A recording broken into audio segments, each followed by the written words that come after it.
शांति। भारत का सर्वश्रेष्ठ योग राजयोग माना गया है, जो बहुत प्राचीन है।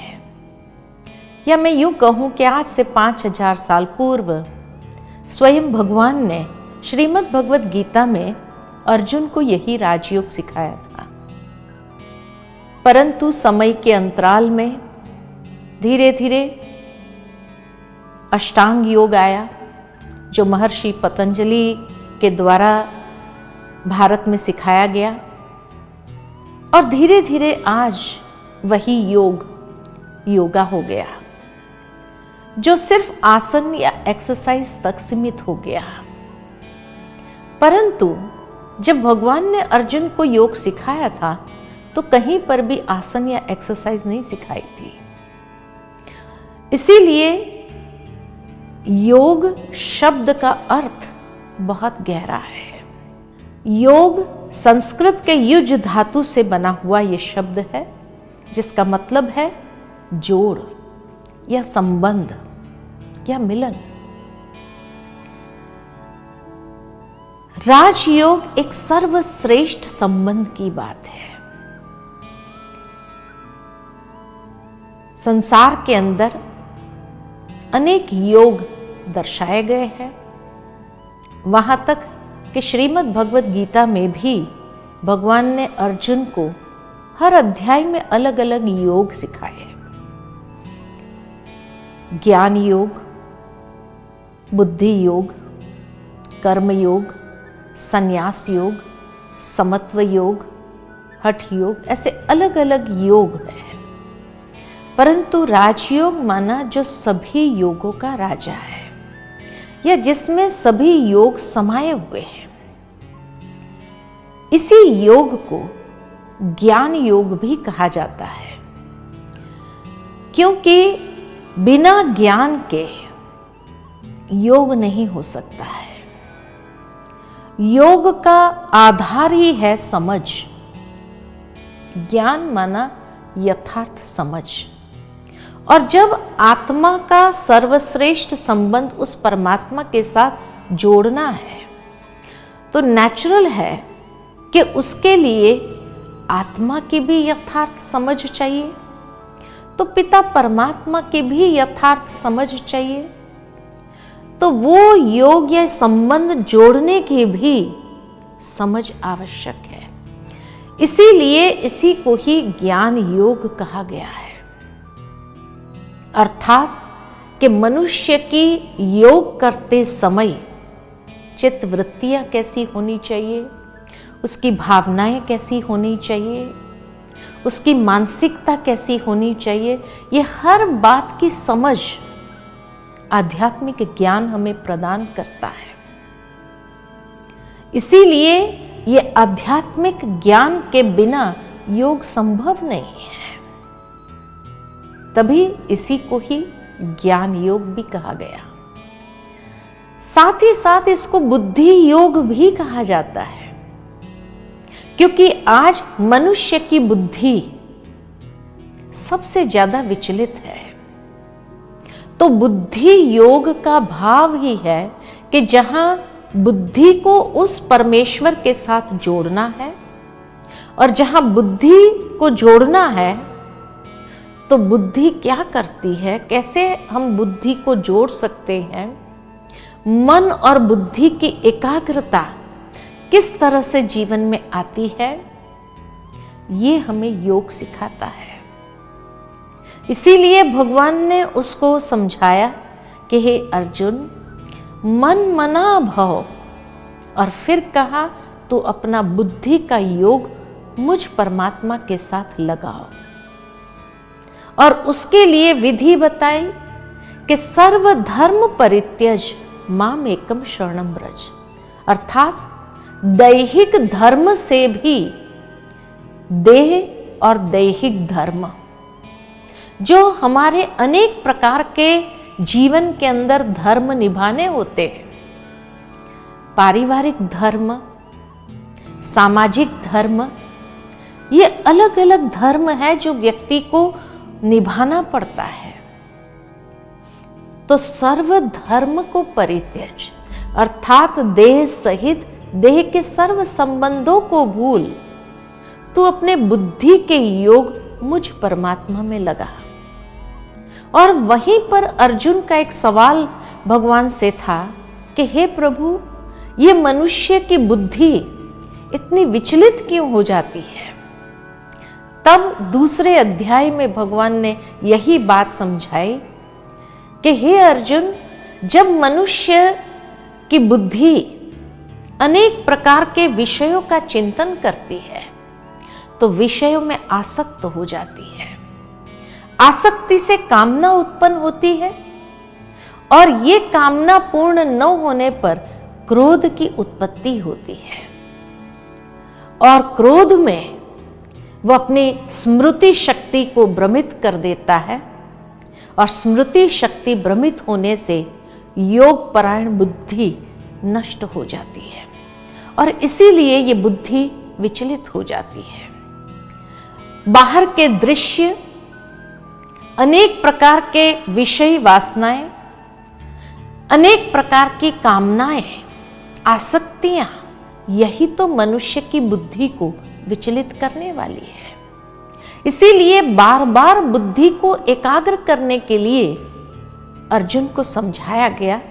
यानी हम सब अर्जुन को भी ईश्वर का यही संदेश है कि तुम अपने बुद्धि के योग को मुझ में एकाग्र कर, तो मन मना भव, यानी मन भी सहज ईश्वर में लग जाएगा। इसीलिए इसको बुद्धि योग के बुद्धि को वश करने की विधि परमात्मा ने समझाई है। तीसरा, इसी को ही कर्म योग भी कहा जाता है, क्योंकि ये योग करने लिए हमें कोई कर्म का त्याग नहीं करना पड़ता है, परंतु यथार्थ कर्म योग का मतलब है कि कर्म करते हुए मनुष्य की मानसिकता बहुत श्रेष्ठ अर्थात आत्मस्मृति में स्थित होनी चाहिए। गीता में भगवान ने अर्जुन को स्वधर्म का परिचय दिया, अर्थात जो गुण धर्म है आत्मा के 7 गुण बताए, वो 7 गुणों का स्वरूप बनना और उसमें मन और बुद्धि को एकाग्र करते हुए हर कर्म करना। तो कर्म योग का मतलब है कर्म छोड़ना नहीं है, लेकिन उस कर्म करते समय जो हमारी आसक्तियां हैं या जो फल की इच्छा रखते हैं, तो मनुष्य जब आत्मस्मृति में स्थित होकर के हर कर्म को कर्तव्य समझते हुए करेगा तो जैसे न्यारा और प्यारा हो जाता है। कमल के समान निर्लिप्त जीवन उसका रहता है। वो कर्म उसको बांधने वाले नहीं होते हैं, लेकिन वही आत्म स्वरूप में स्थित होकर जब श्रेष्ठ कर्म का आचरण करता है तो वो कर्म उसको अनेक प्रकार के कर्म बंधनों से मुक्त करने वाला होता है। इसीलिए इसी को ही यथार्थ कर्म योग भी कहा गया। साथ ही साथ अगर देखें तो इसी को ही संन्यास योग भी बताया है। संन्यास माना कोई चीज वस्तुओं के संन्यास करने की बात नहीं है, लेकिन आज मनुष्य जीवन के अंदर अगर प्रैक्टिकल देखा जाए तो अनेक प्रकार की बुराइयों के विषयों के कुचक्र में आ गया है। आज कोई व्यक्ति सब कुछ छोड़ करके जंगल में भी चला जाए, परंतु वहां भी उसको ये बातें याद आती रहे तो वो संन्यास नहीं है। इसलिए कोई चीज वस्तु का संन्यास करने की बात नहीं है, लेकिन बुरी वृत्तियों का संन्यास करना है। अनेक प्रकार की द्वेष भावना का संन्यास करना है। तो बुरी वृत्तियां, अहंकार, जो बुराई है व्यक्ति के अंदर, ये विकार है, उन विकारों का संन्यास करने की आवश्यकता है। दुर्भावनाओं के संन्यास करने की आवश्यकता है। विश्व एक परिवार है, और जहां विश्व एक परिवार है तो उस परिवार के अंदर कैसे सभी प्यार से, आपसी स्नेह से रहते हैं, ठीक इसी तरह संसार के अंदर रहना भी है, कर्म भी करना है। लेकिन कर्म करते हुए उस कर्म में जो बुरी वृत्तियां शामिल हो जाती है, राग द्वेष आ जाता है, उस राग द्वेष काम क्रोध अहंकार को त्यागने की बात भगवान ने अर्जुन को सिखाई। ये यथार्थ संन्यास है। आज मनुष्य अगर चीज वस्तुओं का संन्यास करके भी जंगल में क्यों जाता है? क्योंकि वो जानता है अगर मेरे सामने कोई चीज ही नहीं होगी तो मुझे आसक्ति उत्पन्न नहीं होगी, द्वेष राग उत्पन्न नहीं होगा। इसीलिए वो छोड़ना चाहता है विकारों को, बुराइयों को, परंतु सही तरीका मालूम न होने कारण वो चीज वस्तुओं का संन्यास करके जंगल में जाता है। तो वास्तव में बुरी वृत्तियों का संन्यास करना यथार्थ संन्यास है। इसी योग को समत्व योग भी कहा जाता है, क्योंकि योग माना ही बैलेंस, जो हमारे जीवन के अंदर, आचरण के अंदर बैलेंस सिखाता है। वैसे भी कहा जाता है कि जीवन में अगर बैलेंस न हो तो कोई काम का नहीं। ठीक इसी तरह इस भौतिक दुनिया में रह रहे हैं तो भौतिकता के साथ साथ आध्यात्मिकता का बैलेंस बहुत जरूरी है। आज व्यक्ति भौतिकवादी बनता जा रहा है लेकिन आध्यात्मिकता पीछे छूटती जा रही है, तो ये इम्बैलेंस के कारण उसकी मानसिकता में वो बैलेंस नहीं आता है। इसीलिए मनस्थिति इम्बैलेंस होती जा रही है। आज क्यों व्यक्ति तनाव में, डिप्रेशन में आ जाता है?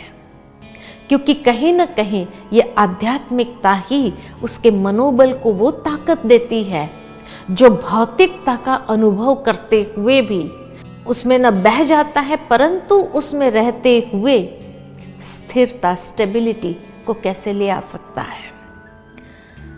साथ ही साथ व्यवहार और परमार्थ का बैलेंस बहुत जरूरी है। आज व्यक्ति व्यवहार कुशल होना चाहता है, लेकिन बिना परमार्थ के व्यवहार कुशल कैसे होगा?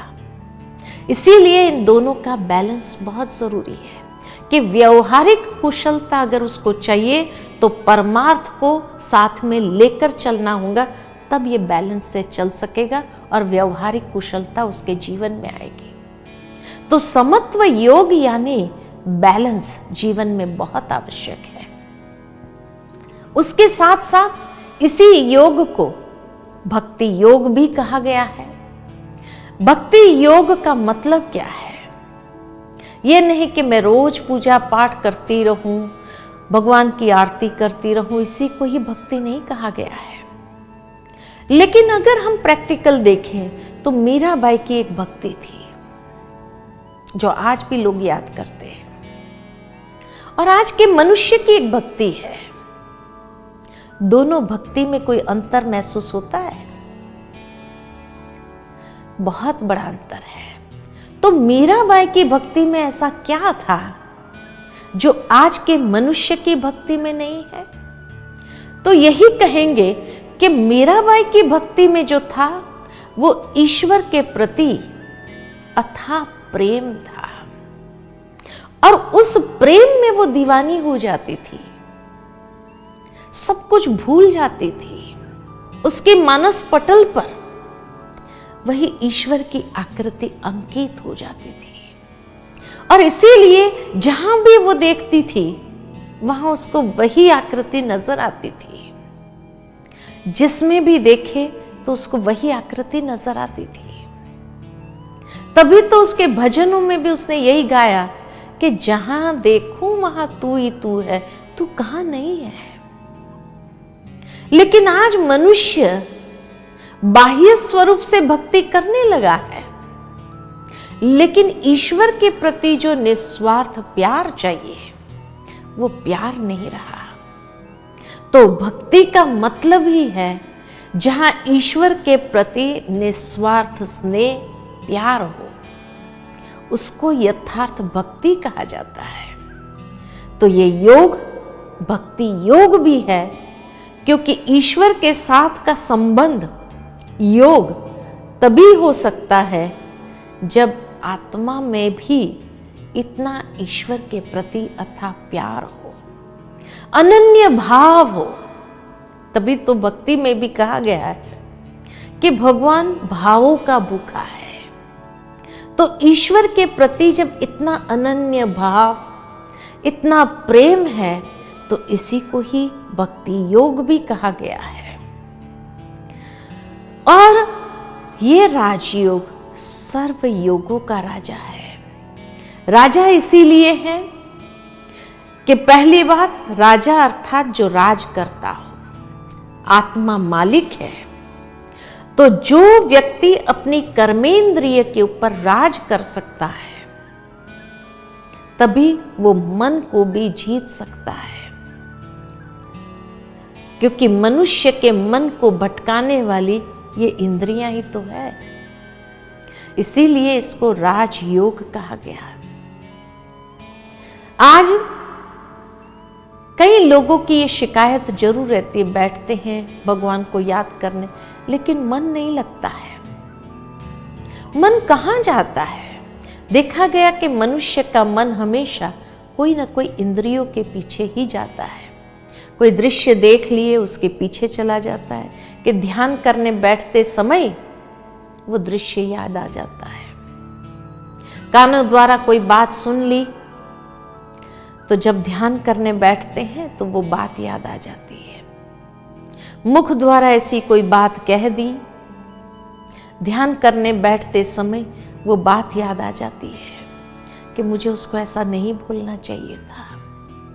पश्चाताप करता है, रिग्रेट करता है।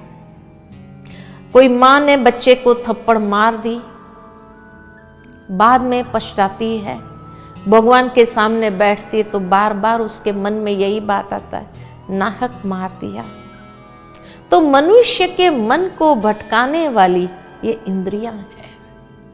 इसीलिए जिन्होंने इंद्रियों पर राज्य किया, वो मन को भी सहज वश कर सकता है, और तभी वो मन को ईश्वर में एकाग्र कर सकता है।